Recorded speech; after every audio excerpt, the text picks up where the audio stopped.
ஊட்டினாலே நமக்கு முதல்ல எதுங்க ஞாபகம் வரும்? ஃபஸ்ட்டு வந்து அந்த ஃப்ளவர் ஷோ, ஃப்ரூட் ஷோ, அதுக்கடுத்து பார்த்தீங்கன்னா மலை ரயில். ஆமாங்க, நானும் சின்ன வயசில் போனது தான். இப்போ வந்து பெரியவனாகி ஒரு நாஸ்டாலஜிக்கான ஒரு ஃபீலிங் எனக்கு கிடச்சிது. ஒரு 4.5 மணி நேரம் ஆச்சுங்க நாங்கள் வந்து மேட்டுப்பாளையத்துலேருந்து ஊட்டிக்கு மேலே மலை ரயிலில் போனதை. அதை வந்து அழகாக ஃபுல்லாக நான் வந்து எடுத்துட்டேன். நாங்கள் வேறு பார்த்தீங்கன்னா இந்த மழை காலம் ஸ்டார்டிங் டைமில் வேறு போனோமா, வேறு லெவல் எக்ஸ்பீரியன்ஸு. அதை பற்றின ஒரு டீட்டெயில்டு வீடியோ அழகாக வந்து பார்த்தீங்கன்னா நம்ம சேனலில் ரெடியாக இருக்குது. நீங்கள் மறக்காமல் பண்ண வேண்டியது எல்லாமே அந்த வீடியோவை போயிட்டு பார்க்க வேண்டியது தான்.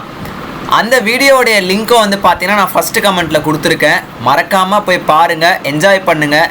முக்கியமாக அந்த சப்ஸ்கிரைபை தட்டி விட்டுட்டு அந்த பெல் ஐக்கானை மட்டும் ஒரு லைட்டாக ஒரு ஆன் மட்டும் பண்ணி வச்சிங்கன்னா போதும்.